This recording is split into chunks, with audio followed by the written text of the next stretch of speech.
A public meeting was held at Nayabari area of Bagma on Wednesday, campaigning in support of West Tripura Lok Sabha candidate Biplab Kumar Deb.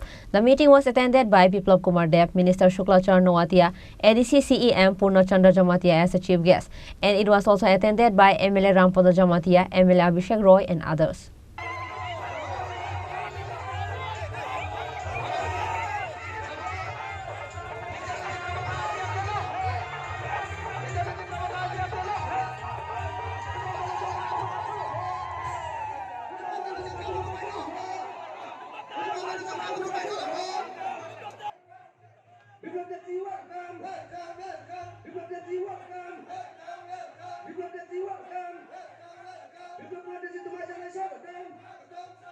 On the upcoming 19th of April, polls of West Tripura Lok Sabha will be held, and 26th April polls of East Tripura Lok Sabha. The more the election day is drawing nearer, the more the leaders are working harder. Campaign in support of the candidates is going on in the state with full energy. But BJP is a step ahead of everyone in campaign in support of their candidates. Likewise, a public meeting was held at Nayabari area of Bagma on Wednesday, campaigning in support of West Tripura Lok Sabha candidate Biplab Kumar Deb. The meeting was attended by Biplab Kumar Deb, Minister Shukla Charan Noatia, ADC CEM Purna Chandra Jamatia as chief guest. And it was also attended by MLA Rampada Jamatia, MLA Abhishek Roy, and others. Later, West Tripura Lok Sabha candidate Biplab Kumar Deb gave his speech in the meeting, saying that IPFT, Tipramotha, TUJS, INPT were formed to break the leftist government. আমার সাংবাদিক বন্ধুরা আছে, ও ত্রিপুরার বুদ্ধিজীবীরাও আছে। কি কথা,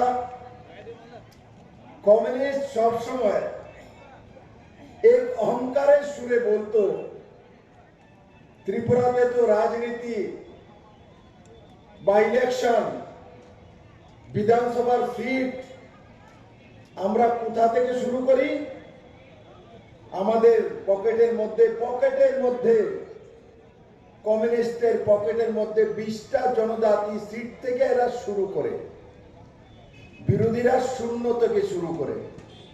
কে বলতো? মানিক সরকাররা, জিতেন চৌধুরীরা, কমিউনিস্টের নেতৃত্বরা, আর গর্ব করে বলতো যে 20টা সিট আমার বাম পকেটের মধ্যে রেখে তারপর 20টা থেকে আমরা শুরু করি। আর অন্যরা বিরোধী পার্টিরা, আর কোন বিরোধী পার্টিকে বলতো তৎকালীন সময়ে? কংগ্রেসকেই বলতো, যারা এখন তাদের পরম মিত্র হয়ে গেছে, যে এরা তো শূন্য থেকে শুরু করে। আরে মেরে মিত্র, আমি জিজ্ঞাসা করি যে এই কমিউনিস্টরা জনজাতিকে ভোট ব্যাংক হিসাবে পকেটের মধ্যে রেখে দিয়েছে। ওই মানসিকতা নিজেদের মধ্যে তৈরি হয়েছিল যে জনজাতিরা তো কমিউনিস্ট পার্টির পকেটের মধ্যে থাকে, মানিক সরকারের পকেটে থাকে, জিতেন চৌধুরীর পকেটে থাকে, এরা বাইরে থাকতে পারে না। আরে আমার বাড়ির মধ্যে যদি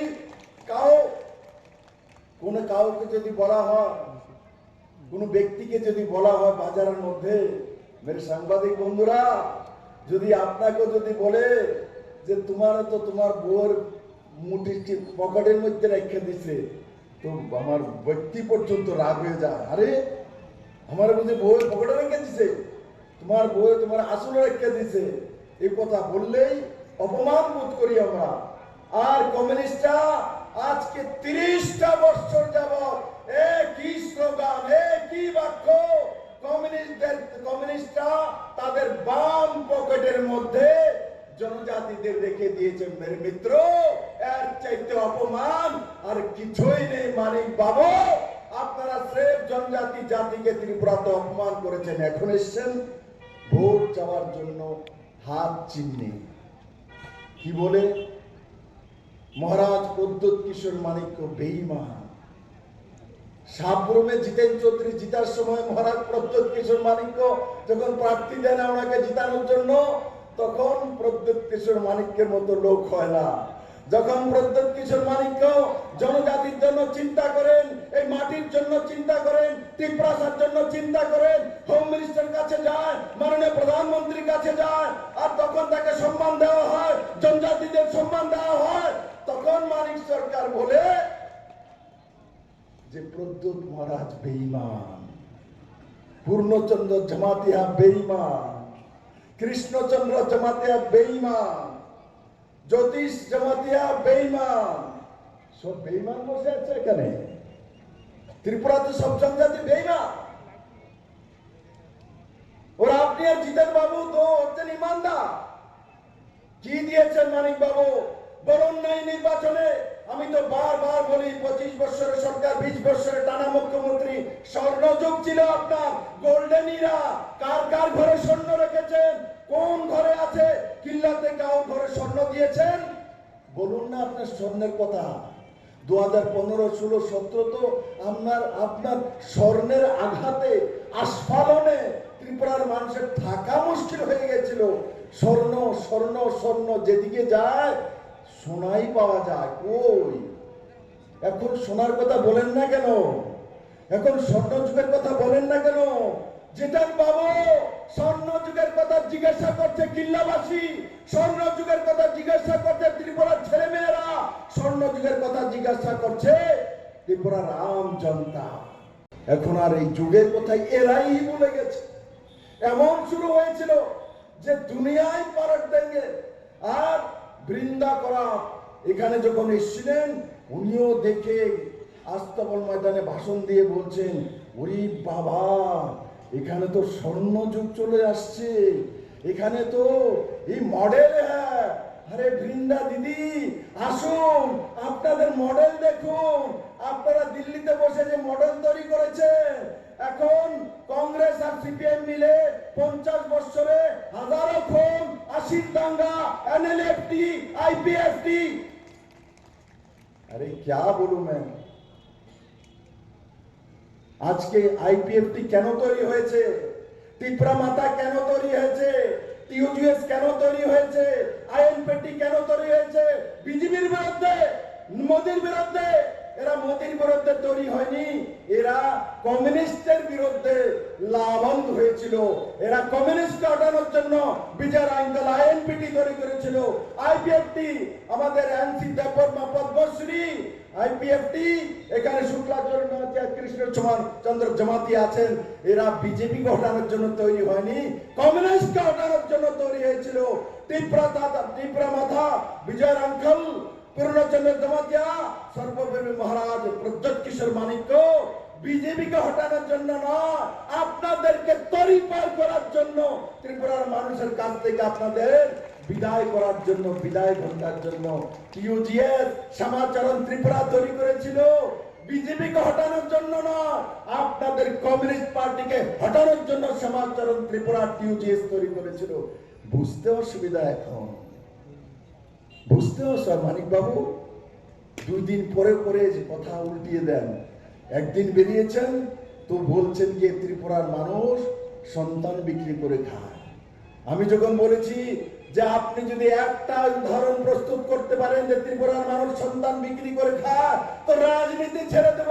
মানিক বাবুর ডরে ময়দান ছেড়ে দিয়েছেন। হিম্মত মানিক বাবু এখনো বলি, আসল বিপ্লব দেবের সামনে বলুন কে সন্তান বিক্রি করেছে, কার কাছে করেছে, কাকে টাকা দিয়েছে, কোন প্রদেশে করেছে? ত্রিপুরাকে বদনাম করার জন্য, ত্রিপুরার মানুষকে বদনাম করেছেন। আপনার কুণ্ডলিতে কোনো কিছু নেই। এই শেষ বয়সে 75 বছর বয়সে আপনি বদনাম করেন ত্রিপুরাকে, যেই প্রদেশ আপনাকে 4 বার মুখ্যমন্ত্রী বানিয়েছে। আপনার মধ্যে মনুষ্যত্ব জ্ঞান পর্যন্ত নেই। আপনি কংগ্রেস আর সিপিএম এর মিতালিতে নিজের ব্যক্তিত্বটা বিসর্জন দিয়ে দিয়েছেন। মানিক বাবু মানুষ আপনাকে দেখলে তিরস্কার করবে, হাসবে। কারণ কি? আপনি সেই ব্যক্তি, নীতি আদর্শ হোয়াইট কলার তার কথা বলতেন। আজকে আপনার বগলের দাবাতে আইপিএফটি নেই, আপনার কাছে টিপরা মাথা নেই, আপনার কাছে আইএনপিটি নেই, আপনার কাছে টিউজিএস নেই।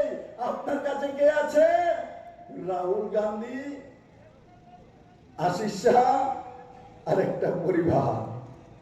কত কষ্ট করছেন, খাইলা ডাব্বাটা লিখনে বসছেন। এত কষ্ট করার পর डब्बा खाली है। आज आपके पास कुछ नहीं है, आज डब्बा खाली है आपके पास। आज যে কথা ত্রিপুরার মানুষ বেরকম মনে করেছেন, আপনি মনে করেছেন কিল্লার মানুষ জানে না।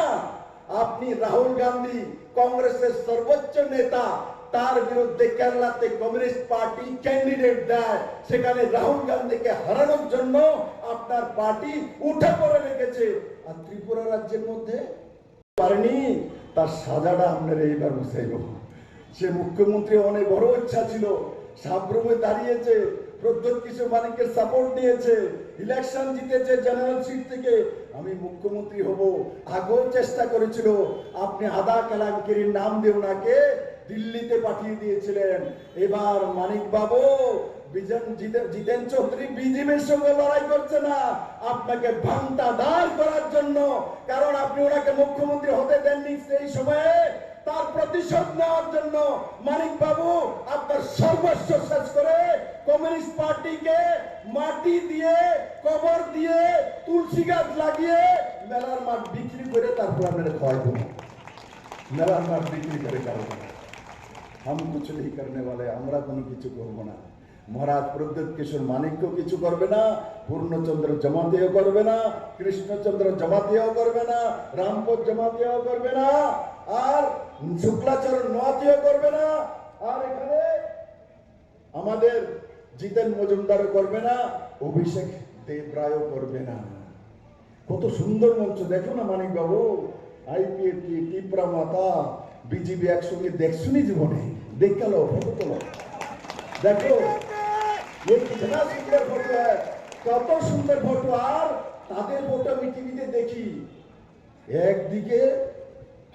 একদিকে মানিক সরকার, মাঝখানে বর্মন পরিবারের লোকটা, তারপরে এদিকে আশিস সাহা।